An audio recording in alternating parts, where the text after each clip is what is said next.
If you stay with me to the very end, I'll reveal the final tiny thing from the vault that will permanently alter your perception of Elvis Presley, so don't move or blink. Imagine a silent room with low lighting, a sealed door that has been opened after years of waiting and dust, and everyone holding their breath at the same moment. There's something better inside, not wild secrets or gold bars. It is a fragmented account of a life, a guitar pick dulled by countless songs, its sharpness disappearing. A plain scarf with a faint scent of perfume. In a burst of intense emotion, handwritten lines on paper with a lyric that begins, pauses, and then resumes, with words crossed out and replaced with better ones. There are pictures that were never released to the public. These are authentic moments that weren't produced or posed. Elvis in a dimly lit hallway with his hand on someone's shoulder, providing comfort to someone in need, and Elvis laughing over a plate of food with friends. One of the studs on the stage belt is missing. You can only see it up close.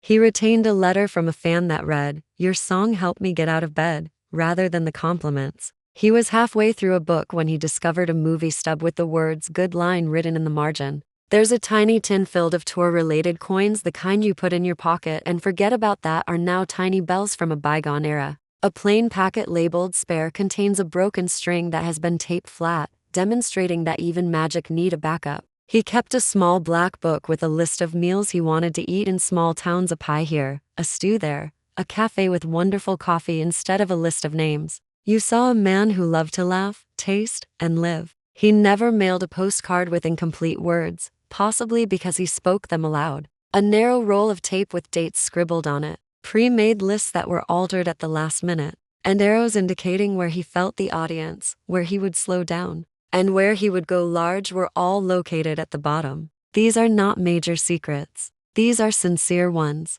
They tell you the truth about how great work is created, by being present, by trying again, and by expressing concern for the individuals in the room. The hum before a note, the footfall on old wood, and the bandmate whispering, "Ready?" are all practically audible. You can sense the times when he was just a man sitting in a chair with a pencil, contemplating a bridge that would never work. You can picture him passing this door at night, his hand on the knob, and grinning to himself, because, to him, the chaos within was the way rather than a mess. The crowd, the flash, and the jumpsuits are all remembered by the world. The job, the heart, and the little things he held dear for support are all remembered in the vault. The final small item I promised is a tiny folded paper star that was cut from a program and placed in a pocket. "You are my star" is written in a child's hand on one side. Conversely, he writes, "You too," in his own handwriting, in 2 words that tells the full narrative. He returned the brightness that he had given.